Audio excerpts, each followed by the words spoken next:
Hello and welcome everyone. Today's political hot potato is titled, Trump Shrinks America and Makes China Great Again. It sounds ironic, and let's get into some incisive discussions with our Philip. Hello, Philip. I think it will be good if you can start by explaining to us about just where this combat-like situation between the US and China is traced to in terms of its recent escalation. Well, Stephen, Trump, who was born with a silver spoon in his mouth, now wields an iron bar in his hand. This situation, in terms of its origin, can essentially be traced to Trump's personality problem. Trump is suffering from chronic sympathy insufficiency. Medically, he has been recently diagnosed with chronic venous insufficiency. That disease is, literally, skin deep. What he really suffers from, bone deep, is chronic sympathy insufficiency. It is hard to process that fully 70 million Americans cast their ballots for a habitual liar, serial sex offender, convicted tax cheat, and a morally bankrupt conspiracy theorist. Elected president twice, his first win was a serendipity, the second the Democrats' folly. His electoral victories are an indictment against American democracy. The Cambridge Dictionary defines democracy as the belief in freedom and equality between people, or a system of government based on that belief. Trump believes in neither. Democracy, American style, now needs a new definition. With that said, would you say that many comedians and/or other media people are fleeing America, at least figuratively speaking? Yes, I would say that. Trump charged into his second term by brutally curtailing free speech, arresting, jailing and deporting foreign students who are only guilty of participating in pro-Palestinian protests or expressing an anti-genocidal opinion. His reign of terror is driving comedians out of America, a country in deep trouble. He now threatens to cancel the citizenship of comedic talk show host American-born Rosie O'Donnell. She is now safe in the sanity of her native Ireland. Next is Ellen DeGeneres, another fierce Trump critic. She is also hightailing out to the UK. Stephen Colbert, the dean of late-night talk shows, a thorn at Trump's side, has lost his job at CBS. You joke about Trump at your own peril. So, it looks like America's greatness is opposite to Trump's intentions, belittled, right? Yes, indeed. Trump is systematically dismantling things essential to America's greatness: science and technology, higher education, and cherished American values such as freedom of speech and racial equality. Semi-literate at best, Trump is arrogantly anti-science. His scientific illiteracy is as embarrassing as it is harmful. To him, climate change is a hoax. Doctors are stunned to hear this president suggest injecting disinfectant to ward off coronavirus. Too dumb to follow simple weather forecasts, he warned the people of Alabama about an oncoming Category 5 hurricane when the storm was headed in a different direction. What's more, he says that he has never heard of such a thing as a Category 5 hurricane. Wow, that is a strong metaphor. Trump is a Category 5 hurricane, huh? Yes, to the US system, Trump himself is a Category 5 storm.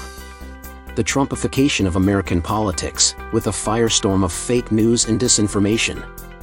He threatens to fire all 1,500 NASA employees and has abruptly canceled federal funding for California's high-speed rail linking LA and the Bay Area. To California's Governor Gavin Newsom, Trump is ceding American tech leadership to China. Trump never reads books. Indifferent to knowledge, he is brutally anti-education. He doesn't care two hoots that America's greatness is inseparable from its superior higher education system, a mecca for global talents. Trump forbids Harvard from accepting foreign students and punishes elite universities by defunding them. To get a Harvard degree, foreign students must now complete their studies at the University of Toronto as Harvard's partner in distress. Sheer insanity. It seems clear that Trump and truth are strange bedfellows. They just don't go together. Inconvenient truths are simply dismissed as hoaxes. He has the bad memory of a good liar, often contradicting himself. He cheapens the US presidency by greedily selling his meme coins, Trump brand cell phones and other paraphernalia for personal profit. A private dinner with the president is yours for $5 million a pop. He has never heard of conflict of interest either. As a one-man band fronted by a colossal ego, he has no use for alliances, slapping punitive tariffs on allies and adversaries alike. Now, would you say that in the background of all this, there is the contrast between America's plummeting popularity versus China's rising rating? Yes, surely Trump falsely promises to drain the swamp when he himself is the swamp. America's global favorability ratings have fizzled, while China's have begun to dazzle. Trump's tantrums have caused China's image to undergo a sea change as a sedate nation of reason and progress. America has lost its luster. Fear now stalks the halls of academia, media C-suites, and immigrant neighborhoods. America has gone rogue. Considering all these, would you say that people do get the system they deserve? Indeed. The entire Republican Party now lives in his pocket. Sadly, the directionless Democratic Party is in disarray, ineffective in opposition and hopeless as a political option. In this wounded democracy, non-wealthy America only gets crumbs from Trump's table. In the end, people get the system they deserve. Who told you to vote a rule-breaking, self-seeking scoundrel into his office, not once but twice? Trump's unpredictability and wrecking ball approach have unnerved U.S. allies. Power now lies at the barrel of a gun or a volley of tariffs. No laws, no rules, no limits. China, the only major power to have kept its nose clean, is the voice of reason in a roller coaster world helmed by America's deranged, evil leader. To this day, I cannot bring myself to call Trump president, for the simple reason that he has done nothing presidential, not even remotely. Trump shrinks America and soils its presidency with evil spirits. Okay, Philip, thanks for sharing your insight on this issue. We now know that Trump just loves renaming places.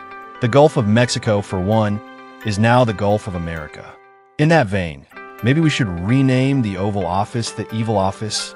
I think Philip will strongly agree with that, and many of our audiences will probably do too.